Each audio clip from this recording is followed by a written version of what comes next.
மகா சிவராத்திரியை முன்னிட்டு திருவண்ணாமலையில் லிங்கோத்பவருக்கு சிறப்பு அபிஷேக ஆராதனைகள் எதுக்கு கொண்டாடுறாங்க? வீடியோவை முழுசா பாருங்க. திருமால் பிரம்மாவுக்கு இடையே யார் பெரியவர் என்று வாக்குவாதம் ஏற்பட அங்கு நெருப்பு பிளம்பாக தோன்றினார் சிவபெருமான். இதில் எனது அடிமுடியை யார் முதலில் பார்க்கிறாரோ அவரே பெரியவர்னு சிவபெருமான் சொல்றாரு.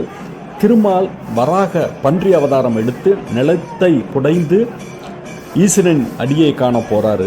பிரம்மா அன்ன வடிவம் எடுத்து பறந்து அவரின் முடியை காண புறப்படுறாரு. பல ஆண்டுகள் ஆகியும் அடியை காண முடியாத திருமால் திரும்ப மேலிருந்து விழுந்த தாளம்பூவை பிடித்து நீ எங்கிருந்து வருகின்றாய் என கேட்கிறாரு.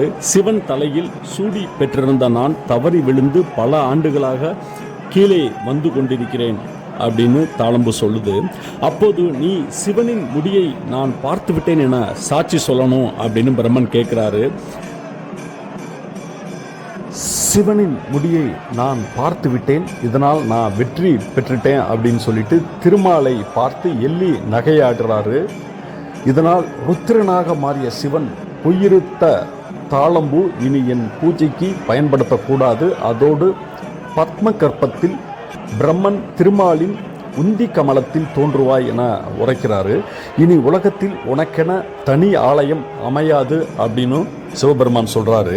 பிரம்மதேவர் மன்னிப்பு கேட்கவே இனி சிவலிங்கத்தில் அடிப்பகுதியில் பிரம்மன், நடுவில் விஷ்ணு, மேல் பாகத்தில் சிவனும் நின்று சிவலிங்கமாக தோன்றிய நாள்தான் மகா சிவராத்திரி ஆகும். திருவண்ணாமலையில் இருக்க அந்த லிங்கோத்பவருக்குத்தான் சிறப்பு அபிஷேக ஆராதனைகள் மகா சிவராத்திரியான நாட்களில் தொடர்ந்து நம்ம பண்ணிட்டு இருக்கோம்.